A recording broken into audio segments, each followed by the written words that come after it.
امام حسین کی شہادت کے بعد یزید نے یہ حکم نافذ کروایا کہ اولاد رسول کے جوانوں کی لاشوں سے سروں کو کاٹ لو اور ان پہ گھوڑے دوڑاؤ، اور رسول اللہ کی نواسیاں، بیٹیاں، ان کے خاندان کی عورتوں کو بے پردہ کر کے ان کے جوانوں کے کٹے ہوئے سروں کے ساتھ میرے شہر شام لے کے آؤ، میری دربار لے کے آؤ، میں دنیا کو بتاؤں کہ میں نے اس خاندان کا کیا حشر کیا، ان کے جوانوں کو مار دیا، ان کی عورتوں کو بے عزت کر دیا۔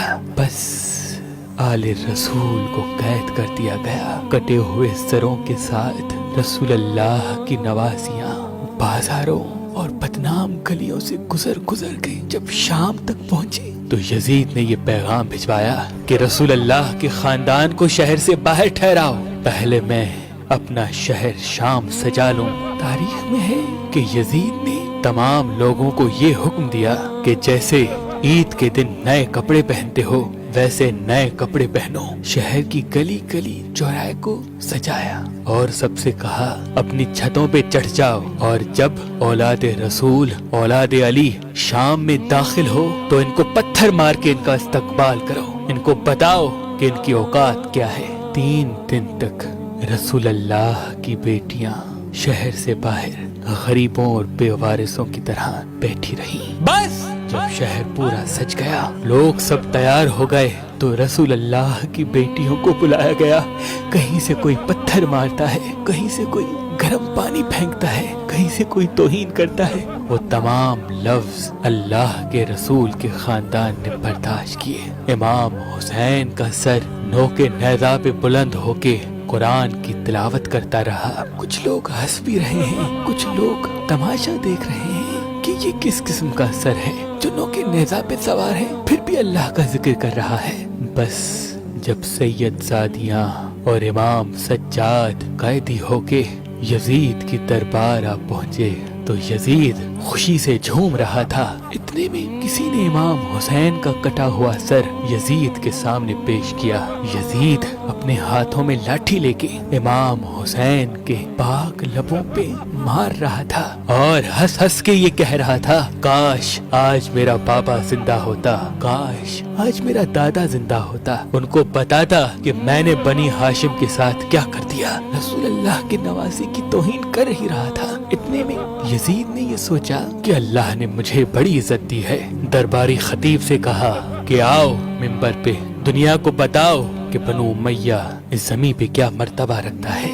وہ پکا ہوا خطیب منبر پہ آیا اور یزید کی شان میں قصیدے گانے لگا۔ اتنے میں امام سجاد زنجیروں میں جکڑے ہوئے کہنے لگے، اے خطیب، افسوس ہے کہ تم نے مخلوق کو راضی کرنے کے لیے اپنے خالق کو ناراض کیا ہے، بس تم نے اپنا ٹھکانہ دوزخ بنا دیا۔ پھر امام سجاد نے یزید کی طرف دیکھا اور کہا، اے یزید، مجھے بھی اجازت دے کہ میں اپنے خاندان کا تعارف کرواؤں۔ لوگوں نے کہا کہ یزید، یہ بیمار قیدی جو اپنی بہنوں بیٹیوں کے ساتھ رسوا کھڑا ہے، یہ تمہارے سامنے کیا کہے گا، دے دو اس کو بھی اجازت۔ بس یزید تکبر کے نشے میں مست کہنے لگا، آؤ اپنا تعارف کرواؤ۔ امام سجاد زنجیروں میں جکڑے ہوئے منبر پہ آتے ہیں اور فرماتے ہیں، تعریف اس اللہ کی جو تعریف کے قابل ہے۔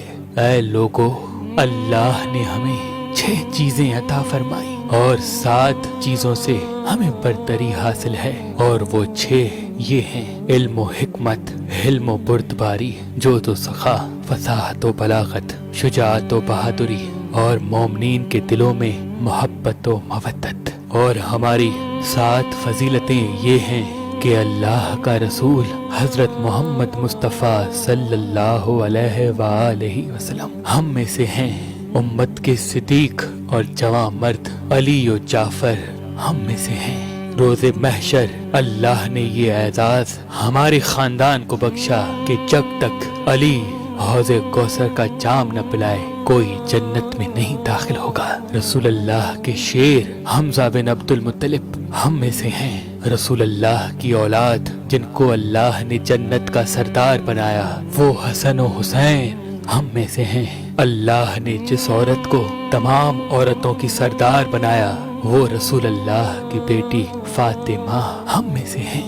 جو آخری حجت زمانے پہ قائم ہوگی وہ مہدی ہم میں سے ہیں۔ اے لوگو، جو مجھے جانتا ہے وہ جانتا ہے، جو نہیں جانتا اس کو میں اپنا حسب و نسب بتاتا ہوں۔ میں مکہ و منا کا فرزند ہوں، میں زمزم و صفا کا فرزند ہوں، میں اس کا فرزند ہوں جس نے اپنی ابا سے حجر اسود اٹھایا اور خانہ کعبہ کی دیوار پہ لگایا۔ میں اس کا فرزند ہوں جس کو اللہ نے معراج پہ بلایا۔ اے لوگو، میں اس محمد کا فرزند ہوں جس کو اللہ نے تمام نبیوں پہ فضیلت بخشی۔ میں اس کا فرزند ہوں جس پہ اللہ اور اس کے فرشتے درود بھیجتے ہیں۔ میں اس کا فرزند ہوں جو وحی خدا کی سوا بولتا نہ تھا۔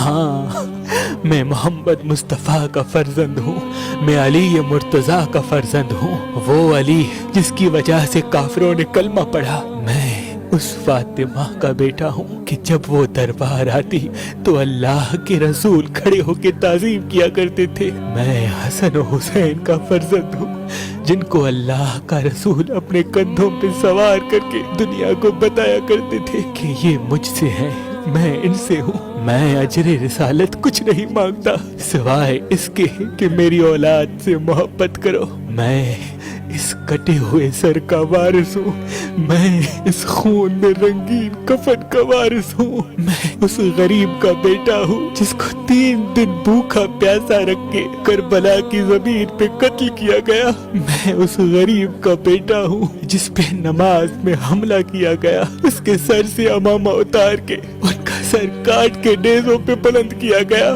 میں اس غریب کا بیٹا ہوں جس کی لاش پہ گھوڑے دوڑائے گئے۔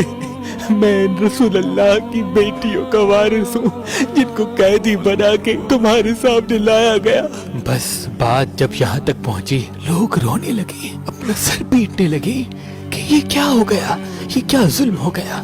یزید نے دیکھا کہ کہیں بغاوت نہ ہو جائے، اپنے وزیر سے کہا جاؤ اذان دو۔ اتنے میں مؤذن نے اذان دی۔ جیسے ہی اللہ اکبر کی صدا بلند ہوئی، امام سجاد نے کہا اللہ سے بڑھ کر کوئی چیز بزرگوں پر تر نہیں۔ اذان دینے والے نے جب اشہد ان لا الہ الا اللہ کہا تو امام سجاد نے رو کے کہا بے شک اللہ کے سوا کوئی خدا نہیں، اور اس کی گواہی ہم نے خون سے دی ہے۔ رسول اللہ کی ان نواسیوں نے بے پردہ ہو کر پتھر کھا کھا کے دی ہے۔ اتنے میں اذان دینے والے نے کہا اشہد ان محمد الرسول اللہ۔ بس یہ کہنا تھا۔ امام سجاد نے یزید کی طرف دیکھا اور کہا اے یزید بتا یہ محمد ہمارا جد ہے یا تمہارا جد ہے؟ یہ محمد اس کٹے ہوئے سر کے لب چومتا تھا، یہ محمد اسی حسین کو اپنے کندھوں پہ سوار کرتا تھا جس کا سر تم نے کاٹا ہے، اور اسی محمد کی بیٹیوں کو تم نے بے پردہ کر کے بازاروں میں پھرایا ہے۔ اسی محمد کا خون میری رگوں میں بہتا ہے، اسی محمد کا خون اس کٹے ہوئے گلے سے آج بھی بہتا ہے۔ بس لوگوں کے ذہنوں میں بغاوت نے جنم لے لیا، اور یزید نے کہا جاؤ اس حسین کے بیٹے علی کو قید کر دو اور ان عورتوں کو بھی قید خانے میں ڈال دو۔ اور رسول اللہ کے خاندان کو دربار سے لے کر قید خانے کے اندھیرے میں ڈال دیا گیا۔ اور اس امام سجاد کے خطبے کا یہ اثر ہوا کہ اس دن سے لے کے آج تک ہر نیک انسان اس یزید ظالم پہ لعنت کرتا ہے اور اس مظلوم حسین سے پیار کرتا ہے۔